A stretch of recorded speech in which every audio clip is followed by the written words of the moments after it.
ఆయన నామములో శుభములు తెలియజేస్తూ ఈ ఉదయకాల ధ్యానమునకు ప్రేమతో ఆహ్వానిస్తూ ఉన్నాం. నేటి దినం కొరకు ఏర్పాటు చేయబడినటువంటి లేఖన భాగము మత్తయి రాసిన సువార్త 24వ అధ్యాయము 36 నుండి కొన్ని వచనాలు, వీలైతే 44 వరకు చదివి వినిపిస్తాను. మత్తయి సువార్త 24వ అధ్యాయము 36 నుండి 44 వరకు. అయితే ఆ దినమును గూర్చియు ఆ గడియను గూర్చియు తండ్రి మాత్రమే ఎరుగును గాని ఏ మనుష్యుడైనను పరలోకమందలి దూతలైనను కుమారుడైనను ఎరుగడు. నోవహు దినములు ఎలాగుండెనో మనుష్య కుమారుని రాకడయు అలాగే ఉండెను. జలప్రళయమునకు ముందటి దినములలో నోవహు ఓడలోనికి వెళ్ళిన దినం వరకు వారు తినుచు త్రాగుచు పెళ్లి చేసుకొనుచు పెండికిచ్చుచు ఉండి జలప్రళయం వచ్చి అందరినీ కొట్టుకుపో వరకు ఎరుగకపోయారు. అలాగుననే మనుష్య కుమారుని రాకడ ఉండును. ఆ కాలమున 2 పొలంలో ఉందురు, ఒకడు తీసుకొని పోబడ్ను, ఒకడు విడిచిపెట్టబడ్ను. 2 స్త్రీలు తిరుగలి విసురుతుందరు, ఒకతే తీసుకొని పోబడును, ఒకతే విడిచిపెట్టబడును. కావున ఏ దినమున మీ ప్రభువు వచ్చునో మీకు తెలియదు గనుక మెలకుగా నుండుడి. ఏ జామున దొంగ వచ్చునో ఇంటి యజమానునికి తెలిసి ఉండినేళ్ళ అతడు మెలకుగా ఉండి తన ఇంటికి కన్నం వేయనీయడు అని మీరెరుగుదురు. మీరనుకొనని గడియలో మనుష్య కుమారుడు వచ్చును గనుక మీరును సిద్ధముగా ఉండుడి. ప్రార్థన చేస్తాను. పరిశుద్ధుడు తండ్రి, మాతో మాట్లాడండి. గ్రహించు జ్ఞానమును, ఆ మాటల ప్రకారము జీవించు సిద్ధపాటును మాకిమ్మని క్రీస్తు వారి నామంలో విన్నపాలను వేడుకొంచున్నాము తండ్రి, ఆమేన్. ప్రియమైనటువంటి వారలారా, యేసు ప్రభువారు ఆ వచ్చే దినం, రాకడ సమయం, సెకండ్ అడ్వెంట్ అంటాం కదా, మరలా ఎప్పుడు రానై ఉన్నాడో దాని గురించినటువంటి విషయాలు యేసు ప్రభువారు తెలియజేస్తున్నారు, ముఖ్యంగా శిష్యులకి. ఒకటి, ఆ దినమును నిర్ణయించేది తండ్రి అయినటువంటి దేవుడే. కొన్ని విషయాల్లో యేసు ప్రభువారు తండ్రి అయినటువంటి దేవునిదే ఇష్టమై ఉన్నది, డిసైడింగ్ పవర్ ఆయనే అని యేసు ప్రభువారు he showed he submissiveness to the father in every aspect. ఒక విధంగా చెప్పాలంటే జబదయి కుమారుల తల్లి 2 తీసుకొస్తుంది, 2 కొడుకుల్ని. అయ్యా, నీ రాజ్యంలో కుడి వైపునొకడు ఎడమ వైపునొకడు ఉండాలి, అట్లా అనుగ్రహించయ్యా అని. నేను తాగబో గిన్నెలో తాగటం వరకే, తాగగలరా లేదా, త్రాగగలవు అంటారు అనుకోండి. అయితే అంత మట్టుకే కానీ మరి కుడివైపున ఎవరిని ఉంచాలనో ఎడమ వైపు నుంచి ఎవరిని ఉంచాలనో అది తండ్రి ఇష్టమై ఉన్నది అని అంటారు. So the main decisions belongs to the father. Yesu ప్రభువారు శరీరంతో వచ్చి ఉన్నారు కాబట్టి శరీరంతో ఉన్నటువంటి యేసు ప్రభువారు under the control and under the authority of God the father, under God head. మనం ట్రయూన్ గాడ్, త్రియేక దేవుని గురించి మాట్లాడుతూ ఉంటాం కదా, తండ్రి, కుమారుడు, పరిశుద్ధాత్మ. మరి తండ్రికి హయ్యర్ అథారిటీ ఇవ్వడం జరుగుతూ ఉన్నది. కావున ఆ దినం కూడా కుమారునికైనను తెలియదు, భూమి మీద ఉన్నటువంటి ఏ మనుష్యుడైనను పరలోకమందున్న దూతలైన. ఇప్పుడున్నటువంటి సమస్య అదే. నన్ను కూడా కొంతమంది అడుగుతుంటారు, అయ్యగారు రాకడ గురించి ప్రసంగం చేయండి అని.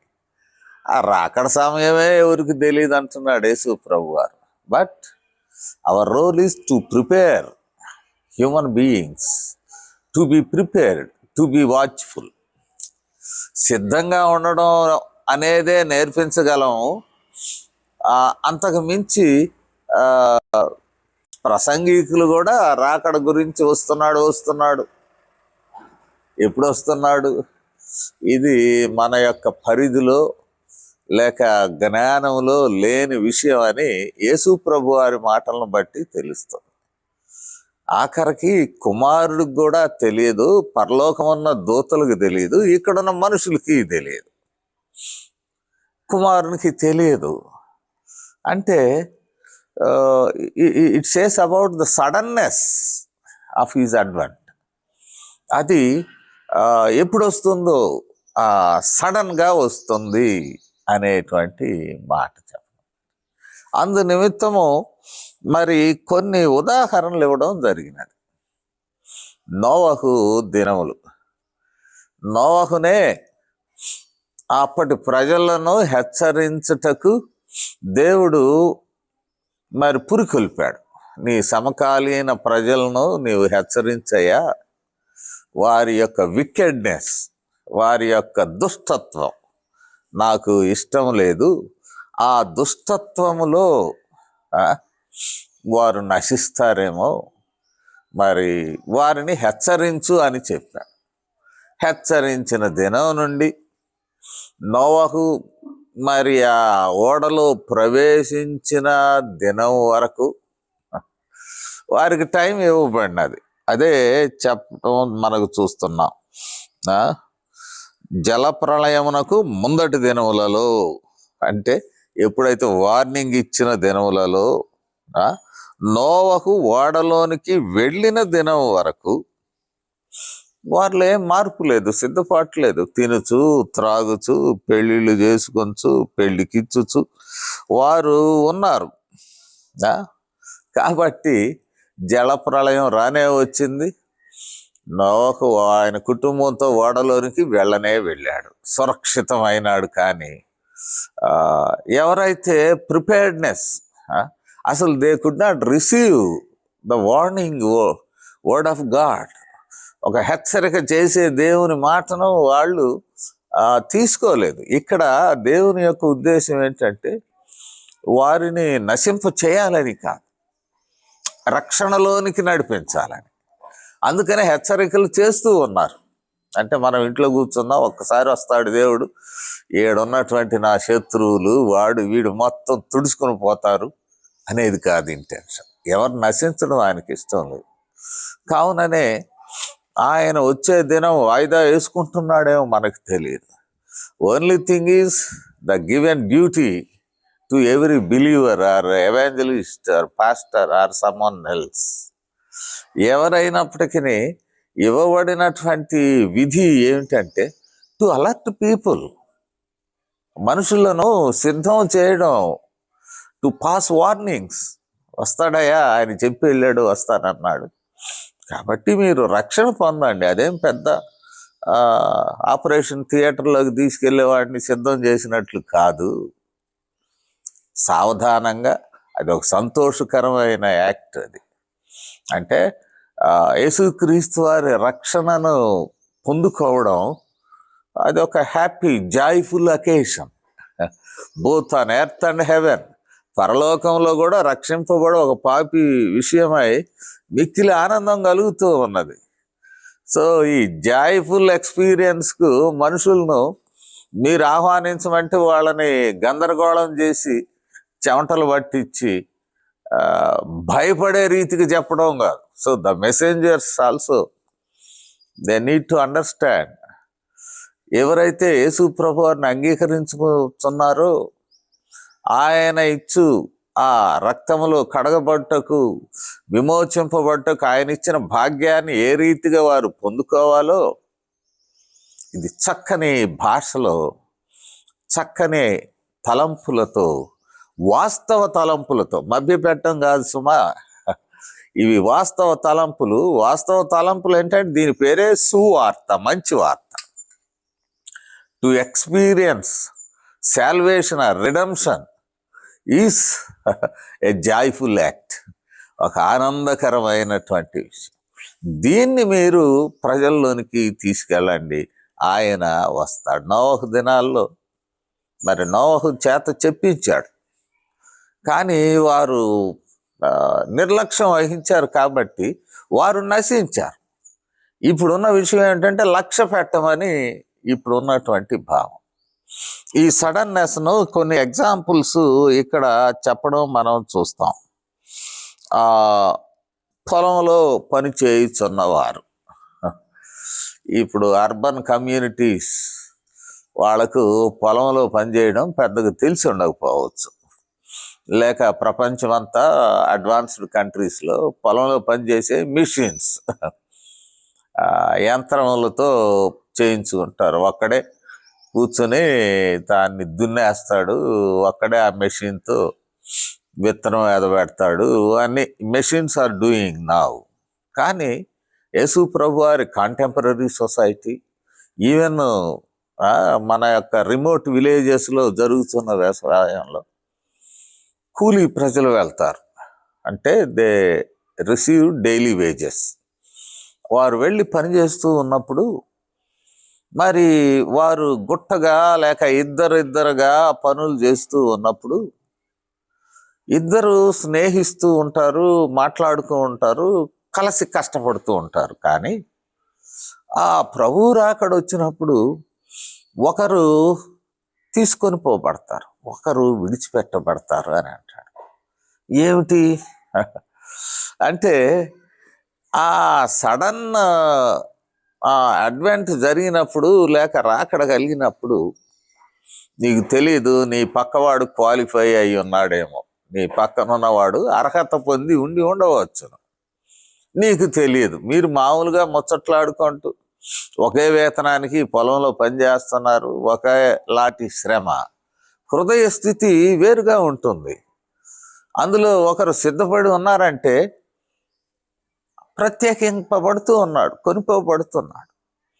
సిద్ధపాటు లేనివాడు విడిచిపెట్టబడతాడు. అనదర్ ఎగ్జాంపుల్ ఇక్కడ మనం చూసినట్లయితే ఇద్దరు స్త్రీలు తిరుగులు విసిరేటప్పుడు ఇద్దరు స్త్రీలు కూడా అగ్రిమెంట్ తోటే కలిసి they want to finish the given or assigned work. ఆ ఇవ్వబడిన పనిలో ఇద్దరు కలిసి పని చేయడానికి వారు అంటే సమ్మత లేని వారు ఆ పని చేయలేరు. సమ్మత కలిగినారంటే మనసులు ఏకీభవించినాయి, పని అకంప్లిష్మెంట్ కూడా దాన్ని పూర్తి చేయాలనేటువంటి అభిప్రాయంతో దానిలో దిగారు. కానీ వారు తిరగలు విసురుతూ ఉండగానే ఒకరు కొనుక్కోబడుతున్నారు, ఒకరు విడిచిపెట్టబడుతున్నారు. అలా ఉంటుంది. అయ్యా మేమందరం ఇట్ట ఉన్నామయ్యా, మేము పోలేకపోయినా అనడానికి లేదు. నీ పక్కనాడు ఎత్తబడతాడు, వదిలిపెడతావు. ఒకవేళ స్త్రీలు కూడా, పురుష స్త్రీల గురించి చెప్పడం జరుగుతుంది. తిరుగులు విసిరే ఇద్దరు స్త్రీలలో ఒక ఆమె తీసుకొని పోబడతాం. అంటే డోంట్ థింక్ దట్ పొలంలో వాళ్ళు తిరగలు విసిరేవాళ్ళు మాత్రమే తీసుకొని పోబడతారు. These are the examples, analogies ఒక విధంగా చెప్పాలంటే. అంటే ఈ నిత్య జీవిత విధానంలో మనం కొనసాగుతూ ఉన్నప్పుడు అర్హత అనేది కీలకమైనది. రెండవది సిద్ధపాటు, బీ ప్రిపేర్డ్ ఆల్వేస్, ఎల్లప్పుడు కూడా. అంతేకాని ప్రభు వస్తాడంటే అయ్యా నేను వస్తానయ్యా, పార్టీ మారుతాను అంటుంటారు ఈ మధ్య. ఎటు పార్టీ గెలుస్తుందో ముందుగానే మరి ఇంటెలిజెన్స్ ద్వారా విషయాలు తెలుసుకొని ఇటోడు అటు జంప్ అవుతాడు, అటోడు ఇటు జంప్ అవుతాడు. టికెట్ల కోసం మరి పైరవీలు చేసుకుంటుంటారు, సాధిస్తారు. ఇలా సడన్ చేంజెస్ వద్దంటాడు. ఆ దినమున నువ్వు అసలు పశ్చాత్తాపడడానికి అవకాశమే లేదు. అసలు గేట్స్ ఆర్ క్లోజ్డ్. అయ్యా కొంచెం ఇప్పుడు నేను ఒప్పుకుంటాను కదా నా పాపాలని, నేను ఇప్పుడు రెడీగా ఉన్నాను కదా, నన్ను కూడా తీసుకెళ్ళాయి అంటే అది అయ్యే పని కాదు. God has given ample of time to receive good news, to accept Jesus as lord. అంతేకాదు జీవితంలో to experience, joyfully experiencing the life of salvation. దీనికి దేవుడు అవకాశం ఇచ్చినప్పుడు వదిలివేసి వీటిని నిర్లక్ష్యం చేయడం అనేటువంటిది భావ్యం కాదు. అందువల్లనే ఇంకొక థర్డ్ ఇమేజ్, ఒకటేమో బిబిలికల్ ఎగ్జాంపుల్ చెప్పినాడు, ఇల్లస్ట్రేషన్, నోవహు దినాలు. రెండేమో వర్కింగ్ టైం, పొలంలో పనిచేసేవారు, తిరుగులు విసిరేవాళ్ళు. మూడవది దొంగను సూచించాడు. మనం బాగానే ఉన్నాం, దొంగోడు ఎప్పుడు ఎంటర్ అవుతాడో తెలియదు. అది దొంగ స్వభావం. నాటి దినాల్లో ఇళ్ళ కన్నాలు వేసేవాళ్ళు. దాని ఆధారంగా ఈ సిమెంట్ కంపెనీస్ అడ్వర్టైజ్ చేసేవాళ్ళు, గడ్డపారు ఇరిగిపోతుంది, పగిలిపోతుంది కన్న వేస్తుంటే అని. ఇప్పుడు కన్నాలు వేసే పని లేదు. కన్న వేసుకుని వచ్చిన డబ్బంతా బ్యాంకులో ఉంటుంది, డిజిటల్గా ఉంటుంది. బంగారం కూడా ఇంట్లో ఎవడు పెట్టుకోవట్లే, అంతా ఆడికే పంపిస్తున్నాడు, బ్యాంకులకే. కానీ అప్పటి దినముల యొక్క ఒక ఉపమానం, ఒక సాదృశ్యం, ఉపమానం అంటాం, అనాలజీ. దొంగడు లోపలికి వచ్చుట అందరి కుటుంబానికి తెలిసి రాడు. వాడు కన్న వేసుకొని వచ్చేది మనం అలర్ట్గా లేనప్పుడే. సో సడన్నెస్, తెల్లరేలుగా పడ్డాడు రా పలానింట్లో దొంగలని అంత ప్రచారం అయిపోతుంది. దొంగలు పడినప్పుడు ఎవడు లేవడు అనమాట. అంటే లేచే పరిస్థితి లేకుండా దొంగడు వస్తాడు. మనుష్య కుమారుడు విషయంలో కూడా మరి అదే అని అంటాడు. అందుకనే మనుష్య కుమారుడు వచ్చును, మీరు అనుకొనని గడియలో మనుష్య కుమారుడు వచ్చును గనుక మీరును సిద్ధముగా ఉండుడి, మీరును సిద్ధముగా ఉండుడి. సో బీ ప్రిపేర్డ్, మీరును సిద్ధముగా ఉండుడి. అందుకని యేసు ప్రభు వారు శిష్యులకు చెప్తున్నాడంటే it is through disciples. The same message is applicable to all the people, those who are living in contemporary society. ఇప్పటికి కూడా ఏమిటి? Be prepared. He will come. వస్తానన్నవాడు తప్పక వస్తాడు. ఎప్పుడు వస్తాడో మనకు తెలియదు. వస్తాడని కళ్ళు తెరుచుకుని ఉండనక్కర్లేదు. కానీ మన జీవితంలో మనం రక్షణను సంపాదించుకొని ప్రభు యేసుక్రీస్తు వారిని ప్రభువుగా స్వీకరించి మన హృదయాలను ఆయన ఎదుట కుమ్మరించి మన యొక్క క్షమాపణ అష్యూర్డ్, ఆల్రెడీ గ్రాంటెడ్ ఫర్గివ్నెస్, దానిని పొందుకొని ప్రభు దగ్గర నమ్మకముగా యథార్థముగా జీవించడమే మన పని. ఆయన తండ్రి ఎప్పుడు వెళ్ళమంటే అప్పుడు వస్తాడు. ఆ దినమున అన్ని విషయాల్లో మార్పులు వస్తాయి. మన జీవితాల్లో కూడా మార్పులు వస్తాయి. ఈ ప్రయాసలు, భారములు, కష్టములు, నష్టములు, కన్నీరు, దుఃఖము, రోగము, బాధలు ఇవన్నీ ఉండవు. ఒక జాయ్ఫుల్, ఒక సంతోషకరమైన లోకంలోనికి ప్రత్యేకమైన స్థితిలో మనం హెచ్చింపబడతాం. అందు నిమిత్తమై సిద్ధపడి ఉండుటకు ప్రభు మనలను, మన హృదయాలను మరి ఆయన మాటలతో నింపి మనల్ని సిద్ధపరచునుగాక. ఆమేన్.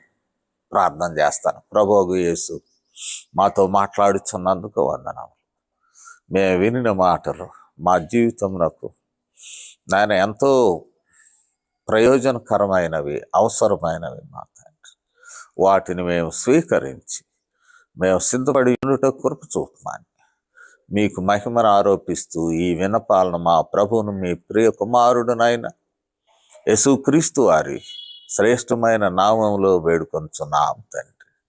ఆమేన్. తండ్రి, కుమార, పరిశుద్ధ ఆత్మ త్రియేక దేవుని దీవెనలు మనకందరికీ ఇప్పుడు సదాకాలము తోడై ఉండును గాక. ఆమేన్.